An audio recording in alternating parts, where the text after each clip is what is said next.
Hello students, आप सब कैसे हो। मुझे लगता है कि आपने पिछले लेक्चर बहुत अच्छे ढंग से समझ लिए होंगे और उसके असाइनमेंट की कॉपी भी बना ली होगी। उसी को आगे कंटिन्यू करते हुए आज मैं आपके साथ डिस्कस करूंगी कंसीडरेशन। ठीक है, तो मुझे लगता है कि आप अच्छे ढंग से समझेंगे। बहुत ही इंपॉर्टेंट टॉपिक है। वैसे बेसिक कंसेप्ट को मैंने इस कंसीडरेशन किसे कहते हैं ये मैंने आपके साथ डिस्कस कर लिया है वैलिड कॉन्टेक्ट अंडर सेक्शन 10 में। फिर भी एक डिटेल में आपके साथ आज मैं डिस्कस करूँगी। नेक्स्ट हम आपके साथ डिस्कस करेंगे, जैसा कि हमने एक वैलिड ऑफर, वैलिड एग्रीमेंट की एसेंशियल कंडीशन हमें डिस्कस कर चुके हैं, वैसे ही एक वैलिड कंसीडरेशन की क्या होती है, ये बेसिक कंडीशनें होती हैं। यदि बेसिक कंडीशनें होगी तब हम इसे कहेंगे ये क्या है, वैलिड कंसीडरेशन। ठीक है, तो आपके साथ मैं एक एक करके अभी डिस्कस करूंगी। पहली है must move at the desire of promisor. ये किसकी इच्छा से होना चाहिए, प्रोमाइजर की, ऑफरर की इच्छा से ये होना चाहिए। क्या कंसीडरेशन, आपको पता है कि सारी रूल्स एंड रेगुलेशन क्यों बनाता है, ऑफरर बनाता है। तो कंसीडरेशन भी किसकी इच्छा से बनता है, वही बोलता है कि मैं आप पेन तो 5,000, मतलब कि उसकी सारी कंडीशनें कंसीडरेशन का भी उसके बदले वो क्या देगा, सब कुछ बोलने का, डिसाइड करने का अधिकार किसका होता है, प्रोमाइजर का होता है। ठीक है, ये तो आपको पता है। प्रोमाइजर कौन होता है, is the one who promise, और प्रोमाइजर कौन होता है, is the one to whom the promise is made, जो प्रोमिस करने का वचन देता है। ठीक है, हाँ, consideration according to this act at the desire of a third party will not constitute a valid consideration. ठीक है, ये आप सभी को पता है। इसमें बहुत ज़्यादा इंपॉर्टेंट केस, मैंने आपको बोला जब भी आप कोई बात करेंगे केस बहुत इंपॉर्टेंट होता है। जहाँ पर केस नहीं है वहाँ पर आपने एग्जाम्पल से समझाना है। यहाँ पर बहुत ही इंपॉर्टेंट केस है दुर्गा प्रसाद वर्सेस पैलेटिव। कौन सी ईयर में लड़ा गया था, 1880 में लड़ा गया था। Eight the desire of the collector of district, एक था कलेक्टर ऑफ डिस्ट्रिक्ट था, उसकी इच्छा से ए ने बिल्डिंग बनाई, मार्केट बनाई। ठीक है, और एफ जो था थर्ड पर्सन था, एफ ऑक्यूपाई शॉप, उसने शॉप ले ली। किसने बनाई थी, ए ने बनाई थी। ए ने कंस्ट्रक्शन की थी, ए एग्री टू पे, ए ने एग्री हो गया।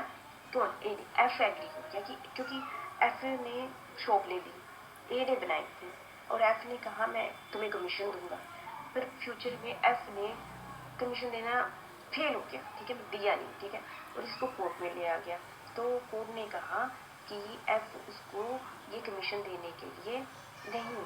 ठीक है, कोर्ट ने क्या कहा, F was not liable for the commission, क्योंकि ये जो मार्केट बनी थी किसकी इच्छा से बनी थी, कलेक्टर ऑफ द डिस्ट्रिक्ट की बनी थी। तो आप सारे समझ गए होंगे, मूव किसकी इच्छा से होना चाहिए, एट द डिजायर ऑफ माइजर।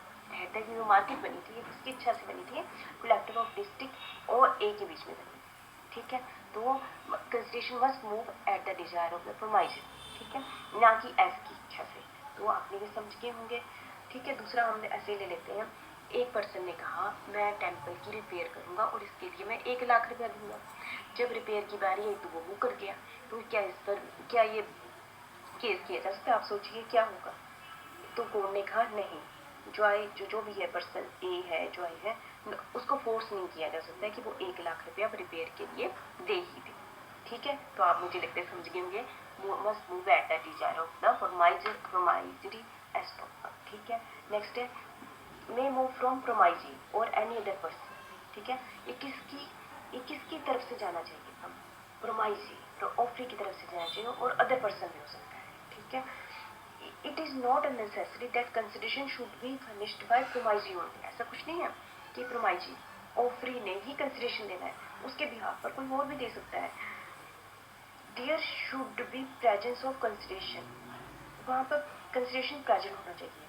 ठीक है, if the promisor has no objection, यदि और जिसने बनाया है ऑफर है उसको कोई ऑब्जेक्शन नहीं है, तो कंसिडरेशन प्रोमाइजर की जगह कोई और थर्ड पर्सन भी दे सकता है। यानी क्या इंपॉर्टेंट बात की, पर प्रोमाइजर को ऑब्जेक्शन नहीं होना चाहिए। ऐसा नहीं है कि अपनी इच्छा से प्रोमाइजर कहता है ये दे दे, नहीं, प्रोमाइजर को ऑब्जेक्शन नहीं होना चाहिए। तो कहता है चलो तूने नहीं पैसे देने, कोई और दे दे, पर किसकी इच्छा से, प्रोमाइजर की इच्छा से नहीं होना चाहिए। इसमें भी बहुत ज़्यादा इंपॉर्टेंट केस है वेटन वर्सेस के अकॉर्डिंग।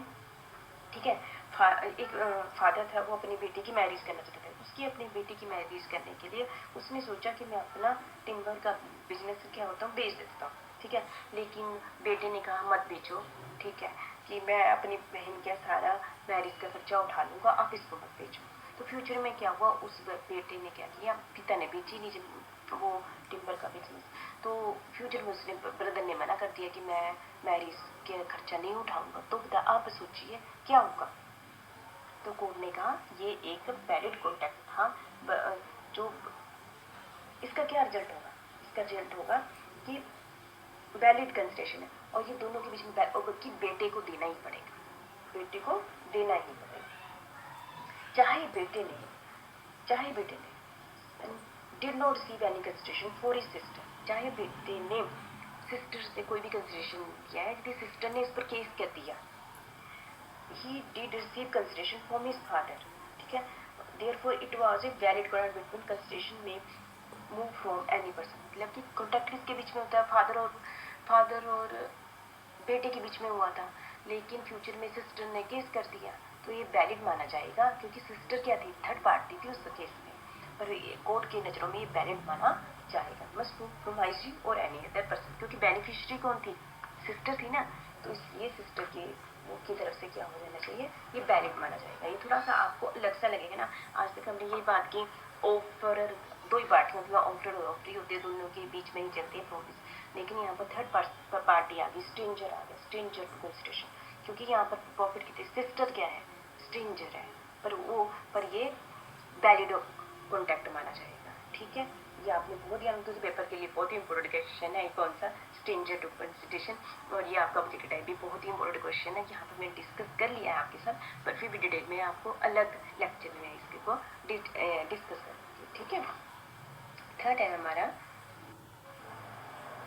हमारा कंसिडरेशन में be past present and future. आप सभी को पता है कि कंसिडरेशन क्या हो सकता है, ऐसा नहीं है कंसिडरेशन मैंने अभी आपसे बचन किया आप अभी प्रॉमिस पूरा करते हो सके, दोनों पार्टियों में से किसी ने अपना प्रॉमिस पहले कर दिया है, कोई अभी कर रहा है, कोई फ्यूचर में करेगा, तब उसको वैलिड माना जाएगा, ठीक है। पास्ट में हो सकता है कंसिडरेशन, प्रेजेंट भी हो सकता है और फ्यूचर भी हो सकता है, ठीक है। मतलब कि move at the desire of the promise, किसकी इच्छा से मूव होता है, प्रोमाइजर की इच्छा से होता है, ठीक है। ये तो आपको बताइए, जैसे फॉर एग्जाम्पल ले लीजिए, जैसे कि कोई पर्सन ट्यूशन पढ़ाता है, उसने एडवांस में ले ली ट्यूशन फीस, तो वो क्या हो गया, है ना, पास वाला हो गया, और उसने अभी ट्यूशन पढ़ाई, अभी पैसे ले लिए, और दूसरे ने कहा ट्यूशन पढ़ा दी और कहते कि फ्यूचर में पेमेंट की जाएगी, तो फ्यूचर कंसिडरेशन होगा। इस टाइप से कंसिडरेशन क्या होगा, वैलिड माना जाएगा, जो पास्ट है, प्रेजेंट है या फिर फ्यूचर का है, ठीक है। Consideration need not be adequate, मतलब कि कोर्ट की नज़रों में ऐसा जरूरी नहीं है। कंसिडरेशन क्या होता है, जैसे समझो कोई लैंड ही है ना, वो 5 लाख की है, हमें लगता है 5 लाख की है, लेकिन दूसरे पर्सन ने 1 लाख की खरीदी, तो क्या ये वैलिड होगा कि वॉइड होगा, आप सोचिए। अकॉर्डिंग टू कोर्ट ये वैलिड माना जाएगा। भाई क्यों माना जाएगा वैलिड, क्योंकि 5 लाख की तो 1 लाख के लिए दोनों पार्टियों को, ऑफरी एंड ऑफरी को, दोनों को कोई भी प्रॉब्लम नहीं है, तो लोगों को क्या है, ठीक है, ये वैलिड कॉन्ट्रैक्ट है। लेकिन कोर्ट क्या कहता है, court is satisfied, court satisfy है the person entered into the contract, दोनों पर्सन जो एंटर हुए हैं उन्होंने फ्री कंसेंट दी है, और नॉलेज उधर सभी टर्म एंड कंडीशन की सारी नॉलेज है, तो उसमें क्या प्रॉब्लम है, कंसिडरेशन जो थोड़ी है कि एडिक्वेट ही, ठीक है। तो ये आपने ध्यान रखना, ऐसे कोई बोलते कि है ना कि कंसिडरेशन उसको वैलिड माना जाएगा, ठीक है। कंसिडरेशन मस्ट बी रियल, ऐसा नहीं होता है कि कंसिडरेशन दिखाई देना चाहिए, ऐसा नहीं है, हम कोर्ट की नज़रों में दिखाई देना चाहिए, ठीक है। सम वैल्यू आई, लेकिन उसकी वैल्यू होनी चाहिए, मस्ट बी रियल, है ना, नॉट बी इनर्जी, ठीक है। फिजिकल इम्पॉसिबल, इसमें से पॉइंट करते हैं, जैसे कि किसी मैजिशियन ने कहा मैं ना मैजिक करूँगा, 1 लाख रुपया कर दूँगा, ये पैदा कर दूँगा ना, तो ये क्या है, इम्पॉसिबल परफॉर्मेंस है, इम्पॉसिबल परफॉर्मेंस नहीं है ना, इम्पॉसिबल है ना। दूसरी लीगल इम्पॉसिबिलिटी, एक पर्सन ने अपने उसके नौकर को कहा कि ना मेरा ना माफ़ करा दे लोन 1 लाख रुपये अपने मालिक से, उसने कहा ठीक है, आप दोनों ने प्रॉमिस कर दिया, क्या ये वैलिड कंसिडरेशन होगा उनका आपस के बीच में, नहीं, ये लीगल इम्पॉसिबल है, ठीक है। वो तो मालिक और उस पर्सन पर डिपेंड करते हैं ना, नौकर के काम, ठीक है। अनसर्टेन कंसिडरेशन मतलब वो कहता है कि एक पर्सन दूसरे पर्सन को कहता है कि आप तो रात भर काम करता है, मैं तुझे अच्छी सी सैलरी दूंगा, अच्छी सी सैलरी का क्या मतलब हुआ, ये थोड़ी बोला कि 5,000 रुपये दूंगा, 2,000 रुपये दूंगा, अच्छी सी सैलरी दूंगा, तो उसको मतलब क्या हुआ, तो ये कंसिडरेशन क्या है, अनसर्टेन है, कंसिडरेशन क्या है, अनसर्टेन, ठीक है, तो ये बातें आपने ध्यान रखनी है। मैं क्या आपके साथ कर रही हूँ, कंसिडरेशन मस्ट बी रियल होना चाहिए, ठीक है, एज और कोर्ट की नज़रों में उसकी वैल्यू होनी चाहिए, ठीक है। फिजिकल इम्पॉसिबिलिटी होनी चाहिए, लीगल इम्पॉसिबिलिटी नहीं आती इसके अंदर, अनसर्टेन कंसिडरेशन इसके अंदर नहीं आएगा, ठीक है। और ये इतना पॉइंट आप समझ गए होंगे ना, कंसिडरेशन मस्ट बी लॉफुल, मतलब अकॉर्डिंग टू सेक्शन 23 कंसिडरेशन क्या होना चाहिए, लॉ के अंदर होना चाहिए। 23 कहता है इट इज कंसिडरेशन ऐसा नहीं होना चाहिए कि कोर्ट ने उसके फॉरबिडन बाय लॉ हो, और ये ऐसी नेचर का भी नहीं होना चाहिए जिसमें हम किसी भी लॉ को डिफीट करें, खराब करें, और ये फ्रॉड भी नहीं होना चाहिए कंसिडरेशन हमारा। ऐसा भी नहीं होना इंजरी टू एनी पता किसी पर्सन की वो इंजरी करें, ऐसा कंसिडरेशन नहीं हम आपस में कर सकते, और ना किसी की प्रॉपर्टी को हम जला दें, ये आपस में हम कॉन्टेक्ट कर लेंगे, नहीं हो सकता है ना। और कोर्ट रिगार्डिंग और कोर्ट की नज़रों में इमोरल भी नहीं होना चाहिए, मोरली काम होना चाहिए, ठीक है। It is oppose to public policy, ये ऐसा भी हम आपस में कॉन्टैक्ट नहीं कर सकते जिससे पब्लिक की पॉलिसी को क्या हो, डिफीट हो, ठीक है। ये पॉइंट्स आपने अच्छी तरह से ध्यान रखने हैं। कंस्टिट्यूशन किसकी नज़रों में लॉफुल होना चाहिए, ठीक है। कौन सा सेक्शन होता है, सेक्शन 23, ठीक है, आप समझ गए होंगे। आज इस लेक्चर में मैंने आपके साथ 5 essential condition of consideration discuss की है, वैसे तो इसकी 8 है, तो नेक्स्ट लेक्चर में मैं जो बच गई हैं उसको 3 को डिस्कस करूँगी। मुझे लगता है कि आपने बहुत अच्छे ढंग से कंसिडरेशन की बेसिक कंसेप्ट समझ भी लिया होगा और इसकी कंडीशन भी अच्छे से समझ ली होगी। Thank you very much.